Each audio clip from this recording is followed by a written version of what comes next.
Oh my God, I am so excited to present to you an interview with Jean Trebek. Jean Trebek is the CEO of a website called InsideWink.com. She's also a podcaster, Inside Wink. She does that with her friend Allison. I've been grateful to be a guest on that podcast, which is wonderful. They're really fun and funny, and we have an amazing she has amazing guests. It was one of my favorite interviews I ever did. Anyway, back to why I'm excited. I have had this idea for like over a decade that I wanted to do a series of interviews with people about their prayer life. How do they pray? What do they experience from the prayers? What does it give to them? And Jean is my first guest. Jean also raised three beautiful children with her late husband, Alec Trebek, who was the host of Jeopardy. And she loves her dogs and watching movies and her family, and has some really powerful spiritual wisdom to share with us. So enjoy this interview.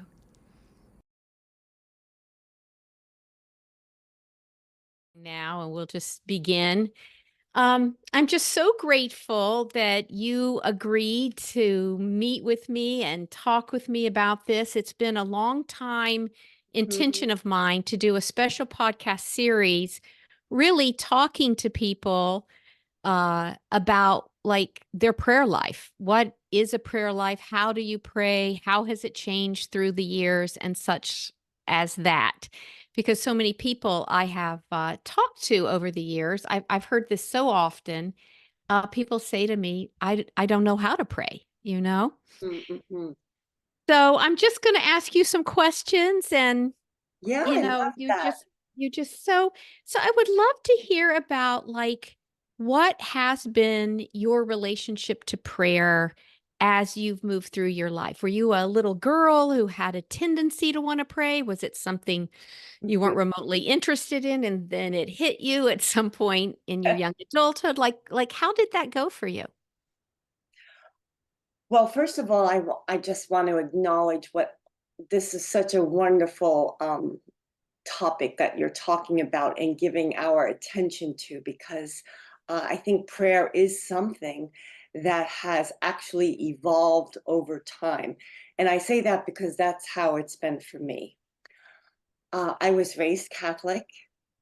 And so, as a traditional Catholic young girl, I was taught, the Hail Mary and the Our Father, and it was I was definitely raised that God is something outside of me, and that by the grace of saints, they would be an intercession. So, Mother Mary or Saint Catherine or the myriad of beautiful saints, and I was raised that way, and I remember having a particular fondness to Jesus, and as I grew, I just felt something was not right, and I didn't then, when I got older, maybe 17, I went off to college and I wasn't forced to go to church. Uh-huh. And I took a little step back, but I did definitely feel like something was missing from my life, even in college. And I was lucky enough to live next door to the Self-Realization Temple here in Pacific Palisades. Oh. I was raised on Mhm. Long Island. I came out to Pepperdine University. So that organization really helped change my relationship to prayer. So at the Self-Realization Center, walking on those beautiful Mhm. grounds, Yeah. and if anyone's been there, they know what we're talking about, and if not, it's just really a sacred space. And Mhm. so you felt something there Yeah. when you were there. And was it like what does that word like prayerfulness mean to you? Like when you were there, did you feel any sense of communion and how would you describe that? Like, Hmm. How did you know, like, oh, it's not just a beautiful place I'm walking, but something is stirring inside? Well, that particular place to me felt very sacred. It felt reverent. Also because I knew that Paramahansa Yogananda was there, and Mhm. so that too, and but but if you closed your eyes and no matter, but that particular place, since we're Mhm. talking about it, Mhm. that really gave me the feeling of feeling loved, Yes. very loved, and I think that is what prayer ultimately brings our soul back to, for me again, to that I am loved. I am of God. I am sacred. I am holy. Because this world will distract you and tell you that you are not. Yeah, it's so interesting to listen to because I was raised Methodist and we weren't like a really tremendously religious family, but we did go to church on Sundays. I did, sing in the choir, and it was a place to see some of my friends. But I had this odd feeling, and I did love the Methodist church. It was a beautiful little Mhm. chapel I was at, but I always felt like I was in some kind of cultural ritual, but I didn't feel that connection. And it's just interesting when I say that connection, a sense that something greater than my own thinking is really loving me. I think I was trying to understand what God is based on what, the minister said and that sort of thing. And I did pray as a teenager, though, but my prayers when I was young were very bargaining types of Oh, prayers. mine I mean, mine were totally bargaining. it's like Ah, trying to find a way to get what I would want right, and, seeing if I could right. employ some higher power to do so. So, as you weren't forced to go to church at Pepperdine, you felt something was missing. You Right. found the self-realization center, something of the sacred stirred you. And like what happened from there for you?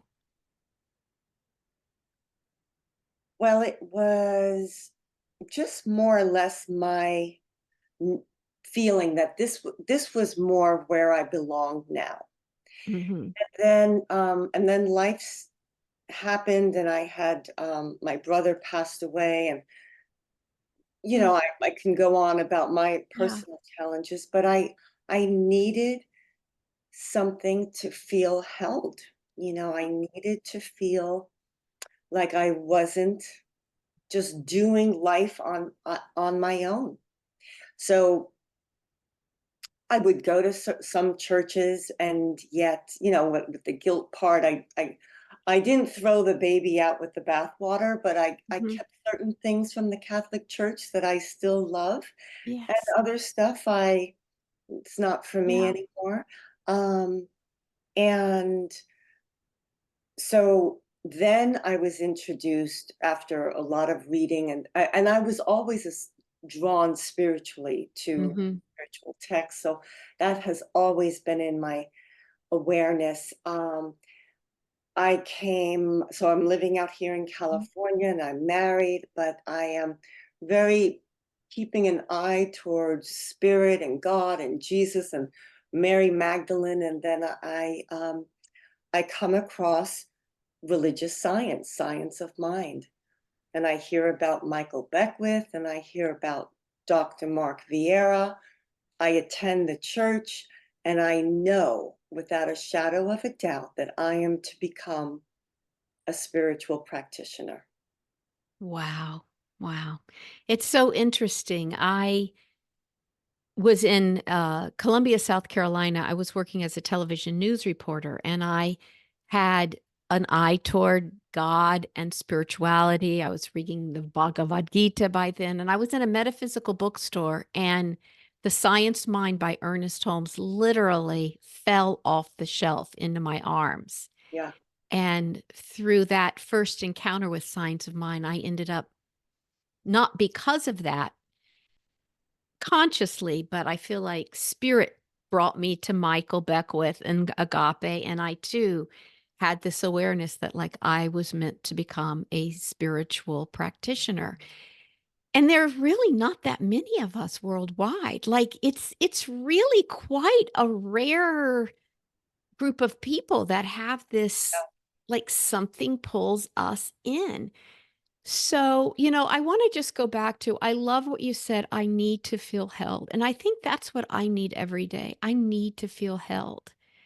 And I really think of that as the first movement of prayer is just a power greater than my own thinking is holding me. I am held by something so much vaster than my own comprehension. And it, Right. it, it sets me right for each day. Not that I start each That's day, so said that. It you sets know, right. Yeah. yeah. And I'm not trying to say I don't have challenges in a day after that, Same. but Same. it's like I don't know how to say it, but it's I was going to say it's like a good breakfast. It sets something up for me. Hmm. Um, so as you said, I think you said prayer is evolving. Like since your practitioner training, what is your relationship to prayer now? How do you pray? Do you have something you consider to be a prayer practice? I would just love to hear you talk about that. One of the things in your bio that I saw was, in addition to Science of Mind, you know, study and teach the Course in Miracles and it's very, it's a very different perspective on prayer than Science of Mind with the Course in Miracles, really focusing on uh really to me it's like kind of becoming so self-emptied that I surrender and forgive. And, there's really no agenda in my prayers when I think of it from the Course in Miracles point of Yeah. view. Maybe you think of it differently. Where Science of Mind is you might have your eye on the prize, if you will, whatever it is you're wanting to call forth, vibrationally Right. align to that and draw it in. Like, how do you, how That's do you true. view? Yeah. Yeah. Well, I think both are available. And Yes. it's not an either or, it's an and. And so for me, my daily practice is I will, after all these years, I still do a workbook of A Course in Miracles. So Mm, I do that. And the course as a wisdom book is it meets you where your consciousness is at. So even though you've read it so many times, now where I'm at 59 years old, I'm different from where I started it at 35 years old. So um and I do that to keep my mind focused on the truth, the capital T.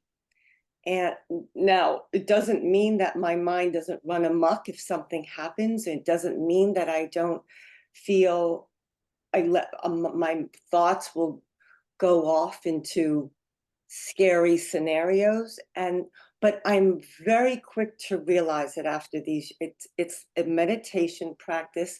I bring my mind back I'm here, I'm sitting, I'm talking to Angela. There's no, I don't, this is this holy moment, this holy communion we're having. And then after I read the workbook lesson, I will try to say a prayer. And I know we're all super busy, but my prayer is more from the affirmative prayer of Science of Mind. So it's not a beseeching prayer, it is more an acknowledgement truly of thy will be done. yeah. So And, yeah, I don't, mhm. certain things I'll bless, I'll say, and I know from my daughter Emily that she is blessed and that the right and perfect relationship is already available to her. Mhm. I Yeah. will, certainly Yes. say something, but ultimately I will, I surrender I put it on the altar to God for God to alter it. Oh, I love that. I put it on the altar of God for God to alter it. That is so beautiful. And so when you do that affirmative prayer, do you do it out loud or are you doing it like silently in your own mind? Usually I'll say it out loud, and I do the 5 step, you know, I do the Mhm. 5 step, which for our listeners, it's the recognition that there is God, that we are unified with God, that the realization that what God is, I am, so I can call in any quality of God, and then I say thank you for this already answered prayer, and then I release it. So, Yeah. as you know, we're very schooled in a 5 step method.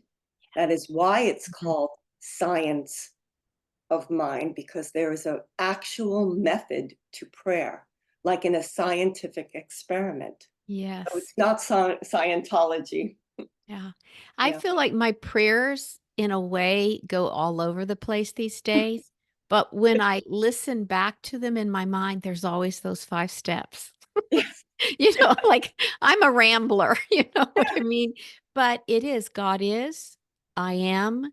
I realize the presence of God in the midst of whatever I'm concerned about, maybe I'm having doubts about, a fear about, and Mhm, I keep my mind stayed on the activity of God mhm, where that situation, circumstance, condition is.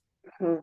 And then, I say thank you for the recognition of the activity of God occurring, and then I release it.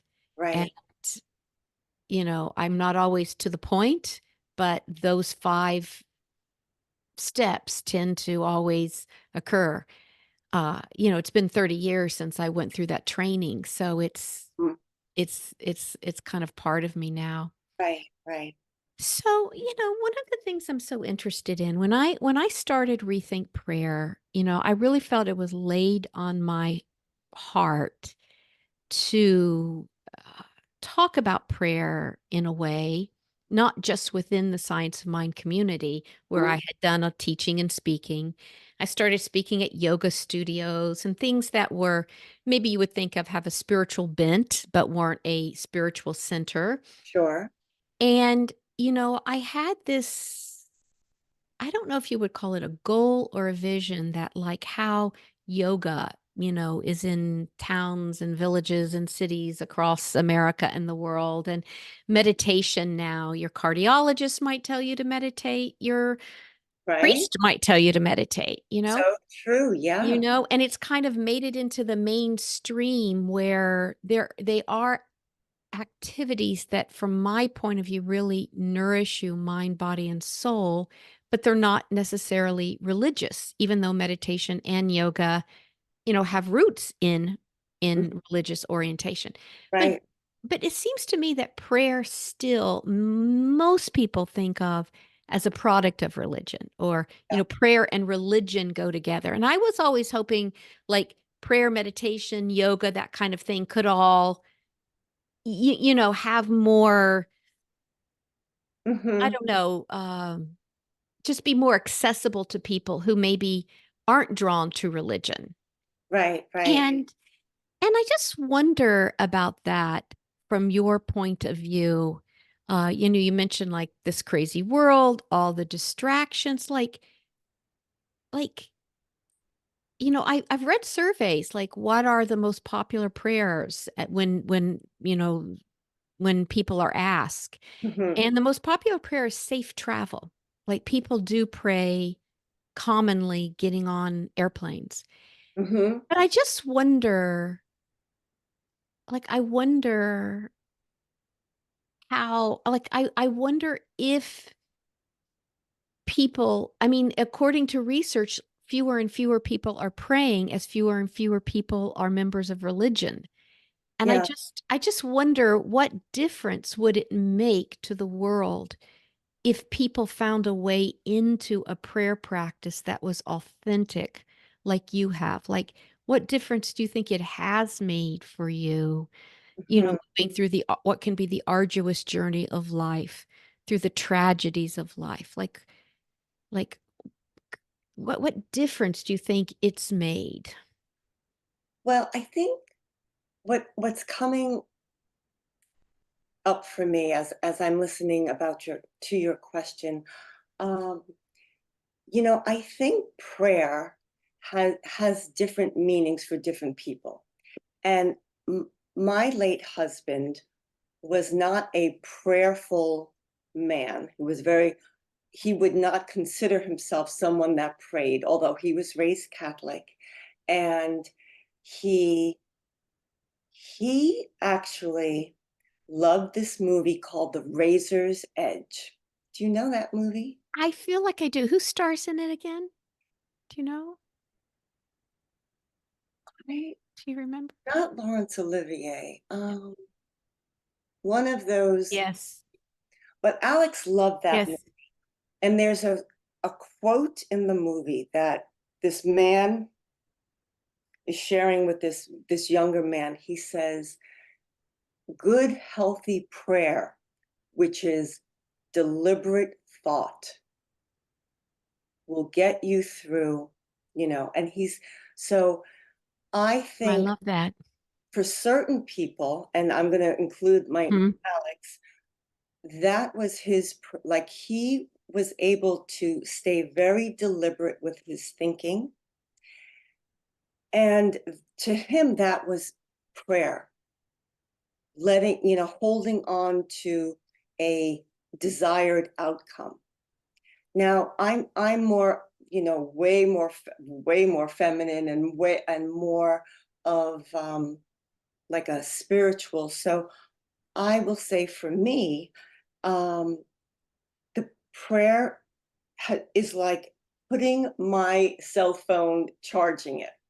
I know when I don't pray, it is like running my battery after. I mean, literally, Angela, if I don't pray for maybe 4 days, I start feeling it, Wow. I and I relate to start that. going, okay, Jean, you've got to regroup and charge your battery. Low, Um, low yes. Battery. but Isn't that funny? My thing just. it's not for everybody. And I think certain people that are very intellectual, Mm-hmm. consider prayer more, well, that, it might have a bad connotation but they know that if they think properly, which is what the Course in Miracles, Jesus really is teaching us how to think by Yes. doing these workbook lessons. It's a mind training. Jesus says, an undisciplined mind does not accomplish a lot. Yes. So spirituality for me really ties into what are you thinking about, and what's the intention behind the prayer. Yes. Yes. I love that.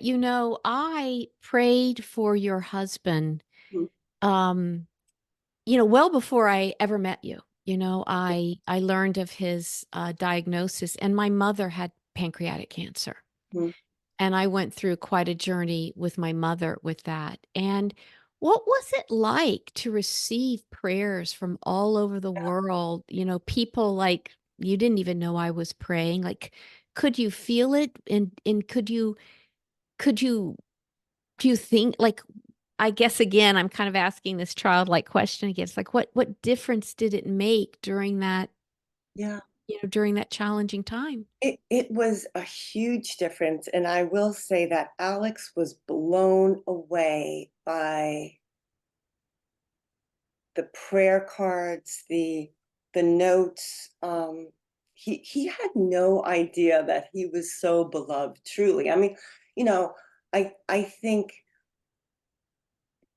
whenever a celebrity announces that they too get sick, they too have, Yeah. no one gets through this. life, Yes. some challenges. And he was he was in such gratitude. I mean, it was amazing to see all the prayers, and I it totally buoyed our family. We Beautiful. and I Y- know Alex was Yeah. deeply touched. Yeah. I mean, I find prayer and the effects of prayer, Mm, even though the science of mind five-step prayer is scientific, I find it quite mysterious. When my mother was diagnosed with pancreatic cancer, she just basically had a meeting with a doctor who, spoke of her diagnosis. And basically, it was a kind of get your things in order kind of conversation. mhm. And I went into prayer. I don't know if do you know Donna Gershman, the practitioner Donna Gershman? She's a good friend, colleague, fabulous practitioner. Mm, And she prayed with me on the phone. And it was one of those just fire in your belly kind of prayer. And just this disease has no power.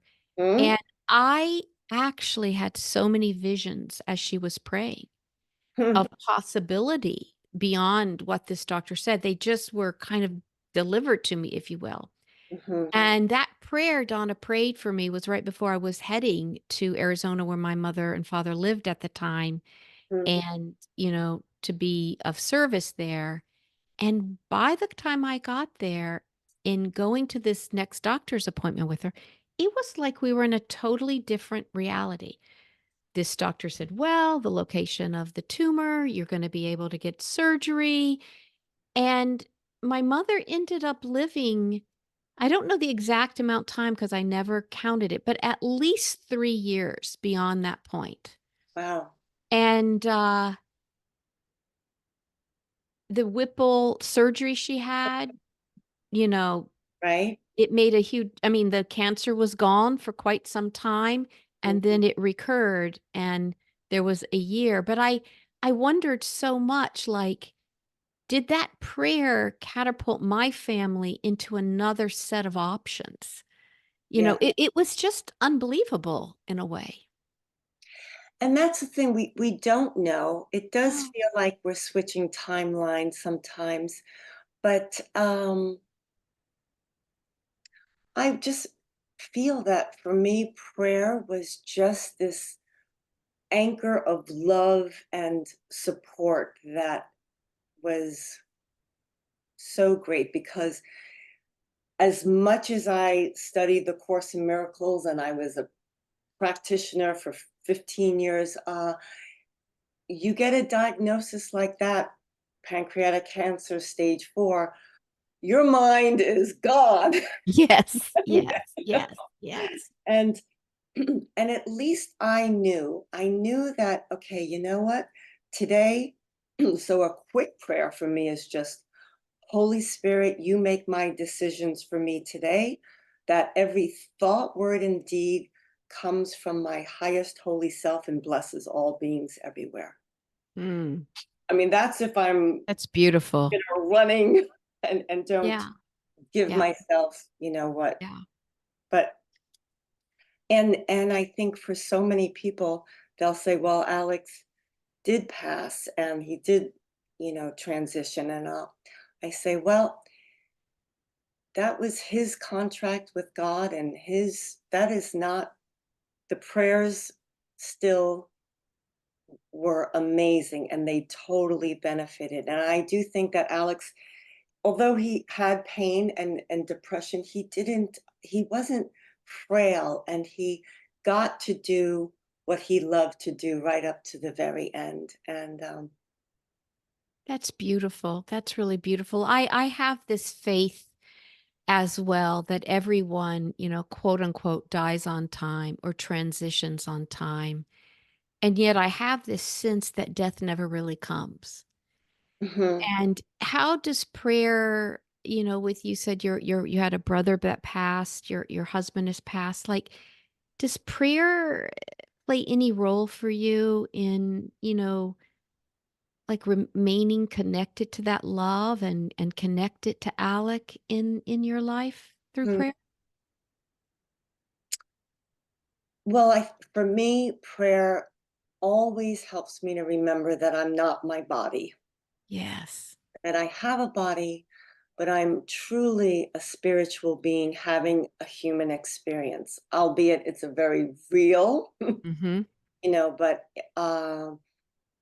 so in that regard, I know that Alex's spirit is eternal. It's he's in a Mhm. different state of consciousness than I'm in right now. Mhm. Um, I have felt him a lot today, Mhm. actually, and not every day. I don't. Yes. Yes. It's not. But today, yes, and Yeah. um, so it. I feel lucky that I do have cultivated a prayer practice, but like you and I know, it's not everybody isn't Yes. gonna resonate with this way. And some people maybe feel very liberated and grounded and centered in love by gardening or Yes. walking in nature or talking to a dear friend or listening to music. Yes, and there's such a broad context for the word prayer, like Yeah, gardening can be a prayer, walking in nature yeah, can be a prayer, for right. all you know, you are a prayer. I am a prayer. Like, Mm, that's so beautiful, you Angela. know? Yeah. Yeah, and so to walk with that, what I love about prayer for me is it opens my mind. I have so many challenges of being kind of perfectionistic. Mm, Like, I can get caught in like, "There's a way to do this, I should be doing this right?"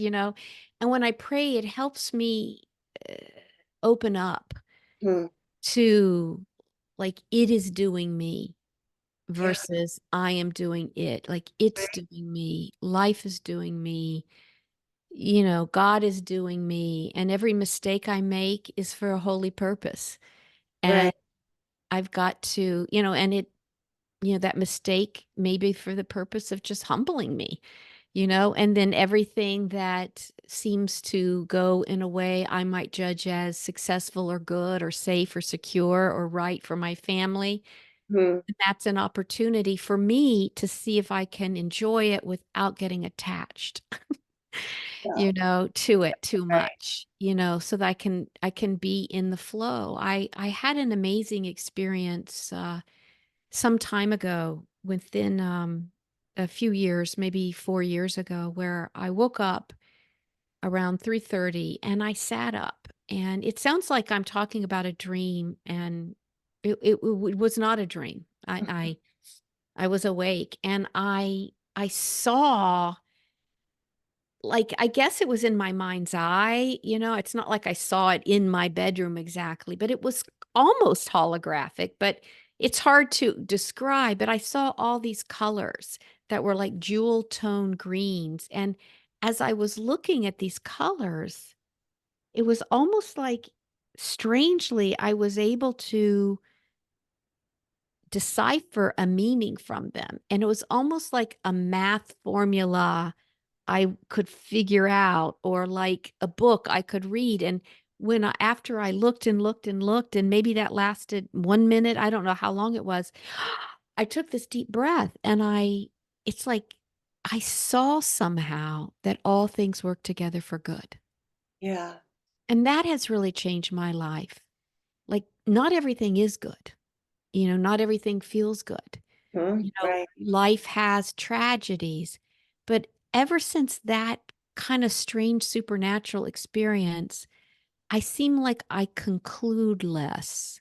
Mm, Like, this is bad, period. right. Right. I don't know. I'm holding space more for how it works together for good. Right. And I think for those who may be listening and maybe prayer isn't their thing, or even that word can be a trigger word for some people. I mean, Yeah. All these were Jesus, God. We're really talking about love, and yes, it's yes. kind But of, yeah. I hear a lot of people say today things like, "I'll hold space for you." And Yes.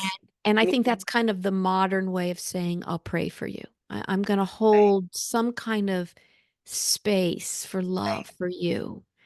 And that seems to to make a difference. So I just have a couple more questions before we close out, and then I want you to just say anything that you want to share. And I just have loved this conversation, loved your insights. And I think anybody curious about how to maybe enter into prayer, you've really given some really golden nuggets here.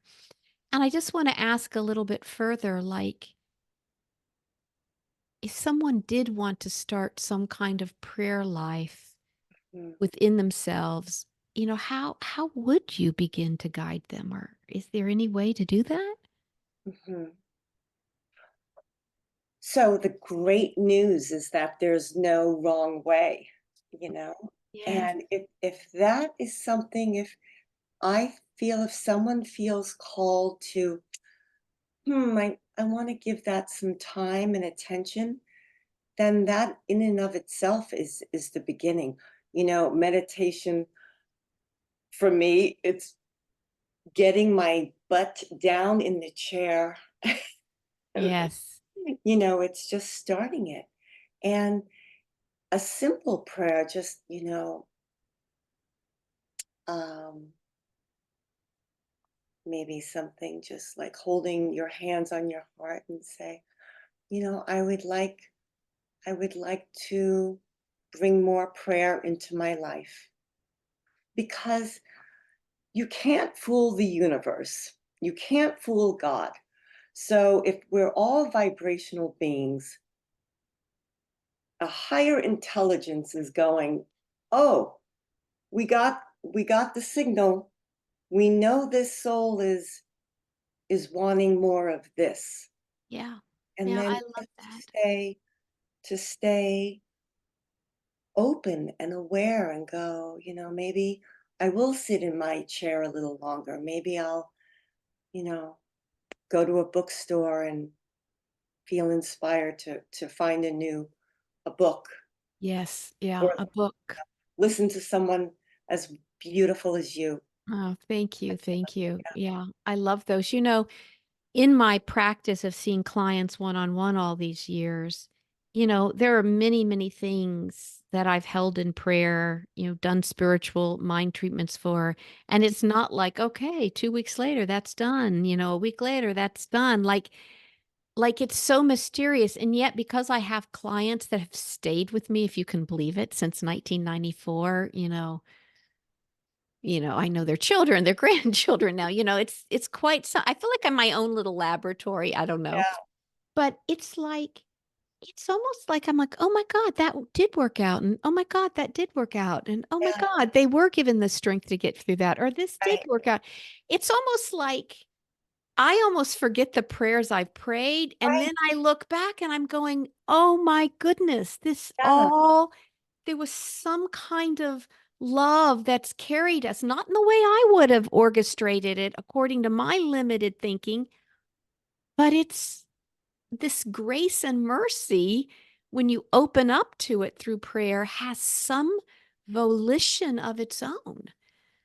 I love that you say that. Just the other day, I looked through my gratitude journal, and that I think is a huge prayer, gratitude. Yes. But I looked back, Angela, and I was like, oh my goodness, I wrote, I wanted, I was hoping that this went well and that this happened and that my sister's, this happened for her. And I look back and I go, wow, all of that came to fruition. Again, not how I specifically wanted, but, Yeah. It's yeah. almost like the watched pot never boils, Right. Right. And there's something about really letting it go. Yeah. Really letting it go, and then you look back, and it's like, "Ah." Yeah. I could and I'm only speaking for myself, like, I could not live a life without prayer, for me. Like, I lean into God's got this, God's got this, God's got this, and when I say God, I don't mean a power out there. I Mhm. don't even know what I mean. I don't even mean something in here as in my body. I just mean there is a greater intelligence within and out, Right.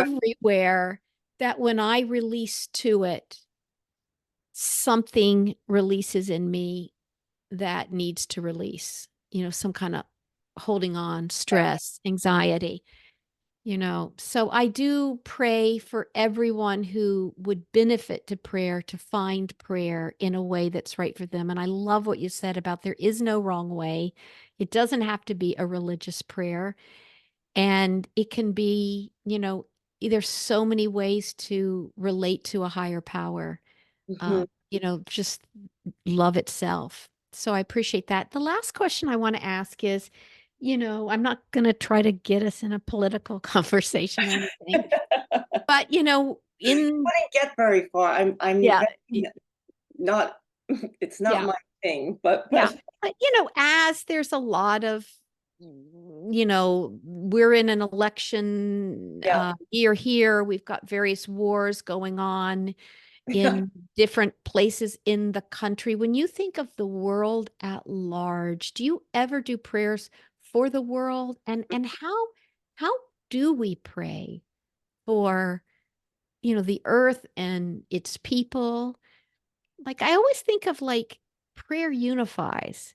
Right. And what is the unifying prayer that no matter what country you live in or what political orientation you have, that there Mhm. could be an agreement in prayer?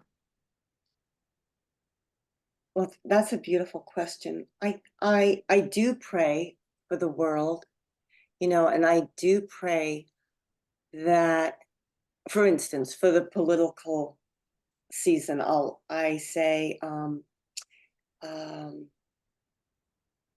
and my desire is that the right and perfect candidate be chosen to elevate, heal, expand, and bless our world. Beautiful. Um, Love that. because I cannot keep track of Yeah. all the Yes. Yeah. slings and arrows, nor do I want to. That is not where I want to give my attention. I do know it's going on. I'm not someone that puts my head in the sand, but Hmm. I don't it doesn't really interest me, and it never really has. I've never been a real political Hmm. person, and I know my job because I know what brings me joy is spirit and prayer. So that's my Yeah. bless what we're Yeah. I love that. For me, with the country, yeah, I, what f- you do. well, I remember Reverend Michael Beckwith of the Agape International Spiritual Center in one of the classes I took with him saying one time that it is a good day when you've run out of all your own good ideas. Oh, I love Because because that's when you're ready to turn it over that. to a higher power. And I feel like for me, Mm, rather and I do have a political perspective and I could be as dualistic as the next person. I'm sure of that. But I feel like there's something about like maybe we've run out of all our own good ideas mm, about how to fix the system or fix this or that. And mm. I just pray that we could be more receptive Well, to, that's great. to be more receptive to a unifying energy. And that's my prayer. And I do feel like it begins with me. Like Mm, if I'm one who believes that if I could heal divisions within myself, I would be helping the United States of America or Ukraine, Israel, mm, Palestine. Like I am a person who believes that like as you achieve like a person at peace is a world at peace. I And love that. yeah, and I'm not dissing activism, don't get me wrong, but that's where I'm called. Yeah, that's the thing. Yeah. I'm not dissing. I mean, the people that get out, that's so great because that's their passion. Yeah, Mine and prayer perhaps. and Yeah. prayer, right? I feel exactly very in alignment with what you just said. Yeah, yeah, so beautiful. So anything you want to add? Anything I should have asked that I didn't? No, your questions were very thoughtful. I I was thinking of, what would I if there was something besides gratitude, Hmm. if someone is going through something, I mean, it's great to pray when you're feeling joyful just as much as when you're feeling like you just really are having a very hard day.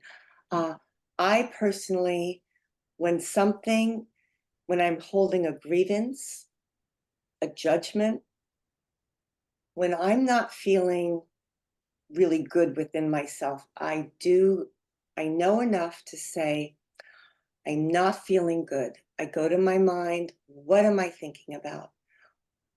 And it's maybe something that was said yesterday, so now I'm in the past. But rather than all of that, I just ask the Holy Spirit, God, the universe, the creative intelligence, if you will, to change my perception. So Mm. I say, I please change my perception to love because I feel discord. There's something going on I'm feeling sad, I'm feeling low. And does it happen right away? No, but I know that when I really say I want to please change my perception, I'm it does help me. I do Yeah. feel like, okay, I'll go on that walk. Okay, I can, you know, but Yeah. get myself up a little bit. Yeah. Yeah. I really love that. And I do a prayer similar to that. And I learned it from Marianne Williamson. Mm, Heal my perception of. And it might be this person, it mm, might be this situation, yeah, it might be this person in this situation. right. And I think this is a really interesting prayer within the context of family.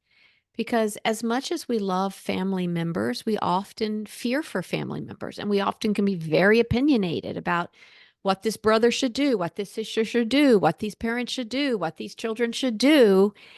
And we are so emotionally invested in our families. And sometimes I think for me, that makes me less prayerful in a way, Oh, almost like more opinionated. I'm same way, Angela. Exactly. And so when I do that heal my perception of, it does help me, like you get I like what Ralph Waldo Emerson says. He says, "Get my bloated nothingness out of the way." And I Mm. can have more bloated nothingness for the people I love the most, because I think I have a stake in it. So I find that heal my perception of it. It helps me zoom back. You know, Yeah. God has no grandchildren. God has, Mhm. all of my sister, my father, my stepmother, they all belong to God. And it kind of again helps me loosen my own thinking. I Yeah. would like to think less and less and just feel my way forward more and more in life. I'm right there with you. I was blessed with an overactive mind. Yes. Me I too. I'm not a huge astrology person. I'll Yeah. read it a little bit, but I'm born under the Virgo, the September sign, and apparently we're notorious for being very mental. Yeah. Yeah. That's interesting. So you're a Virgo. Mhm. Yeah, I'm not big into astrology either, but Yeah, I've had so many people in my life that are Virgo, so I feel like I know the Virgo. I'm a Gemini, whatever. yeah. Um, but thank you so much. I really, really appreciate it, and I'll let you know when this gets posted. I'm not sure if I'm gonna do a bunch of people, then drop them at the same time, but I'll let you know. Well, whatever you decide, I'm right there with you. I'm so blessed to know you, and I will share all your goodness with Thank you. my Thank you. orbit. Yes, Yeah, and I love Inside Wink. I love your podcast. I listen to it.